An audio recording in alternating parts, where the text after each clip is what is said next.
Links to join the channel over at subscribe or the various other links. Imagine being an adult and being triggered by Harry Potter. It's kind of like adult bodies, but perpetual adolescence. So there's two Harry Potter articles that have come out. I guess the black guy is not getting quite as much heat as the Hagrid character and whoever this Dumbledore character, the wizard or something. They're both equally ridiculous articles.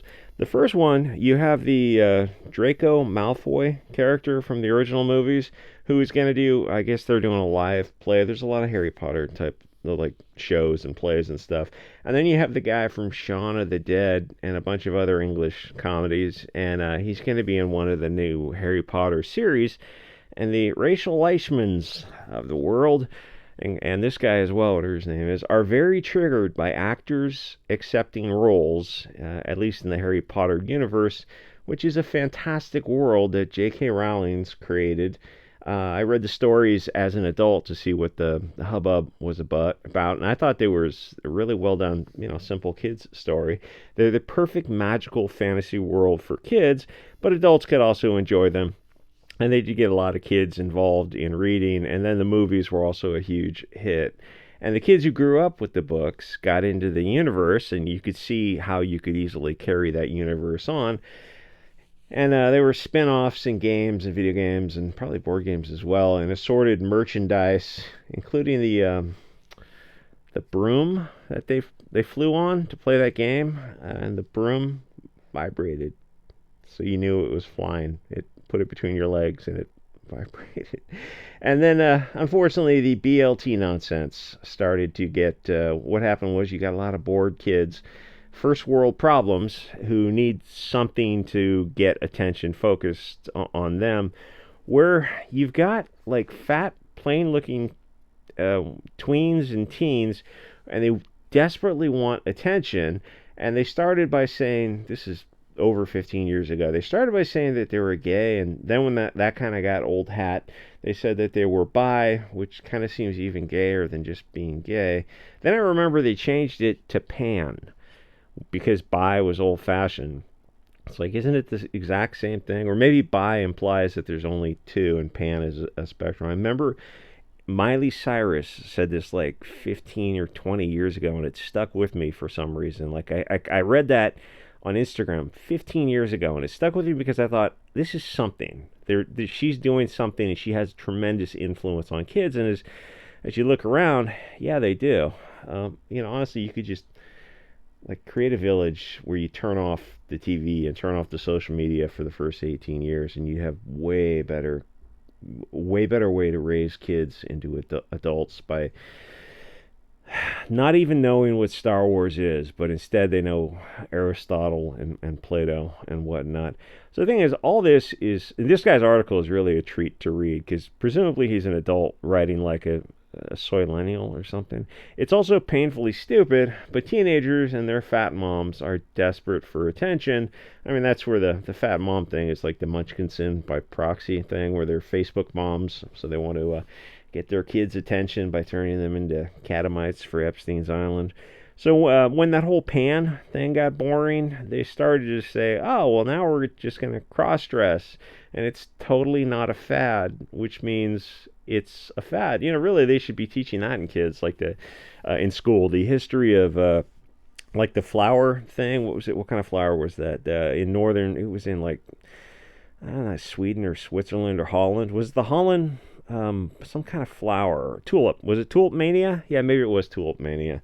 And flowers are actually, believe it or not, like that top level market for plants is still a thing, but it's not like it was. And there's fads for everything, like studying that boom and bust cycle, kind of pyramid marketing concepts, and human psychology plays the fear of missing out plays a big part in it. And you teach these kids and you're sitting there with their, guys wearing makeup and dresses, and the whole class starts looking at them and like, can't unsuck a D. So that's with you forever. It's obviously it's a fad, but it's a really sick and twisted one, which honestly, to really kind of take a look at it, is legitimately depressing to see how far we are into Weimar. Because they're funding $1 billion medical industry of sociopaths. Everyone involved in that is effing sociopath, and should we should seek redress of grievance against people who sterilize children. Um, it's beyond Weimar, so congratulations, modern left, and congratulations, modern right, for just letting this happen. Anyway, so men started to put on lipstick and go into women's spaces, and sports were a big thing because, as it turns out, if you're a man and you're in swimming or whatever, it turns out you're pretty competitive against women. Weird, I know. When's it going to happen to the WNBA? Now they're fighting.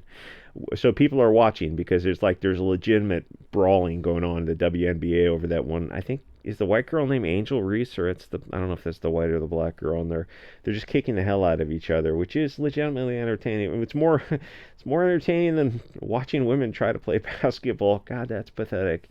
So they started. Men obviously are better at sports than women, and then they go into the showers and bathrooms and changing rooms and women's shelters, and they become women's only nurses in trauma centers. That was over J.K. Rowling started to get involved. Except, of course, they're not women. They're actually sociopaths who hate women. And you've had a traumatic event, and you're going to be treated somewhere, and you want to be roomed like a homeless shelter is as well. You want to be roomed up with a woman, and you see there's a man who's treating you dressed as a woman. I kind of would think that it would just increase your trauma. And it's like, what does it say about the guy who is doing that? Like, does he get off on hating women, on hurting women? It's obviously it's pretty sick and twisted. Anyway, but all the rest of the woke women all pretended to go along with it, which is a emperor's new clothes situation. Women dressing like men didn't go into men's spaces as much or compete with them because absurdity only goes so far. It runs into a brick wall when you have the... And then I guess it would be kind of cheating because now you'd have women who are taking testosterone and tren and growth hormone. It's like, well, we drug test for sports. You're a biological woman competing against men, but you violate the drug testing protocols. It's like if the men could take, performance enhancing drugs as well, they'd be doing it even better. The whole thing is sort of like, no, we have to let women take steroids to compete against men. It's like that. None of this is obviously none of this makes sense. Anyway, so J.K. Rowling had the balls I should look up see what this guy looks like. He probably looks exactly like you expect. J.K. had the balls to say that men in dresses are not women. It's weird that has to be said, and that women need their own spaces. And I'll say men also need their own spaces. I don't think J.K. Rowling gives a shit about men, but they're different sexes, different ethnicities, different races. Everyone needs their own space. That's what freedom of association is all about. And this is where the slacktivist virtue signaling poop hits the fan. We'll say Airplane style. What a classic movie that was. Movies like that you're never going to see again because maybe with AI and CGI, that will be the next 5 years will be kind of interesting. Anyway, but they all have to pretend that men actually are women because words are meaningless. They can have a circular definition and change minute to minute, which is actually not how language works. Etymology is its own fascinating study. But the soy kids have been outraged about cutting their breasts off for their testicles and us saying it's a mental health issue, which it clearly is. It's a societal contagion caused by globalist Hollywood. Click on this guy's name. What is his name? Does it not say the dude's name? Stuart Heritage, I'm guessing. Bleeding Pussy Soy Boy. Anyway, so in 20 years, they're going to look back at them cutting their nuts off and wonder why the hell nobody stopped them. Well, we tried to stop you, but you called us Nazis, which I proudly am. If that means not mutilating kids, then sign me up for Hugo Boss. So they had to take their internal anger out at J.K. Rowling and everyone who supported her, and it's been years, and they have to pretend to still be outraged because if they let it go, it's sort of an admission that, there's a lot of this is sunk cost investment, good money after bad, that none of this is real, which obviously none of it is, which brings us to these two actors, the Hagrid character and the Draco Malfoy, John Lithgow, who want to act in the Harry Potter universe and don't give a shit about these fake pronoun crowds because none of that is real. They care about the paychecks because those are very real. because the outraged 35-year-old Mary Sue Leishman are not going to pay their bills, and J.K. Rowling will pay their bills.